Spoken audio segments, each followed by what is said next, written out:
അരുൺലാൽ രാമചന്ദ്രൻ തിരക്കഥ എഴുതി സംവിധാനം ചെയ്ത സിനിമയാണ് സുഖമാണോ സുഖമാണ്.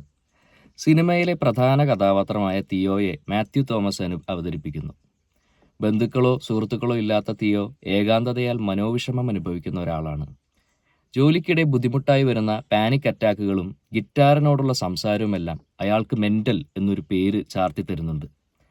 ഡ്രൈവർ ജോലി നഷ്ടപ്പെട്ട ശേഷം അയാൾക്ക് ലഭിക്കുന്ന ശ്മശാനത്തിലെ വാഹനം ഓടിക്കുന്ന ജോലി കൂടുതൽ കൂട്ടുകെട്ടുകൾ തിയോയ്ക്ക് നൽകുന്നു. ഓരോ ദിവസവും മരണപ്പെടുന്ന ആളുകളുടെ ആത്മാക്കളാണ് ഈ കൂട്ടുകെട്ട്.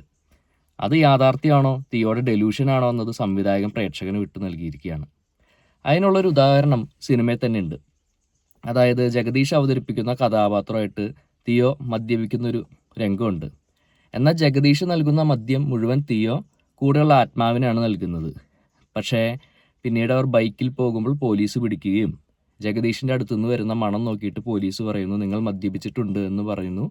പക്ഷേ ബ്രീത്തലൈസർ ഉപയോഗിക്കുന്നില്ല, രണ്ടുപേരെയും ജസ്റ്റ് കേസൊക്കെ എടുക്കാൻ പോകുന്നു എന്ന് പറയുമ്പോഴേക്കും മറ്റൊരു കാരണം കൊണ്ട് അവർ രക്ഷപ്പെടുന്നുണ്ട്. അതുകൊണ്ട് അതിൽ വ്യക്തത വരുത്തുന്നില്ല സംവിധായകൻ. ഇങ്ങനെ തിയോ ആത്മാക്കൾ വീട്ടിൽ താമസിപ്പിച്ച് വലിയൊരു ഫാമിലി ഉണ്ടാക്കുകയാണ്. കപ്പൽ മുങ്ങി മരിച്ച ജപ്പാൻകാരി വരെയുണ്ട് ആ ഫാമിലിയിൽ. പിന്നീട് തിയോ അന്വേഷിക്കുന്നത് ഒരു കാമുകിക്ക് വേണ്ടിയിട്ടാണ്. അതും മരിക്കാൻ പോകുന്ന അല്ലെങ്കിൽ മരിച്ച ഒരു സുന്ദരിയായ ചെറുപ്പക്കാരിക്ക് വേണ്ടി.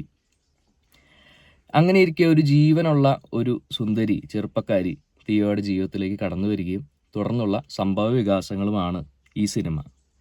തുടക്കഭാഗത്തിലെ തിയോയുടെ ലോൺലിനെസ് ഒഴിച്ചാൽ പിന്നീട് അങ്ങോട്ട് എനിക്ക് ഒട്ടും തന്നെ സിനിമയായിട്ട് ഇമോഷണലി കണക്റ്റ് ആകാൻ സാധിച്ചിട്ടില്ല.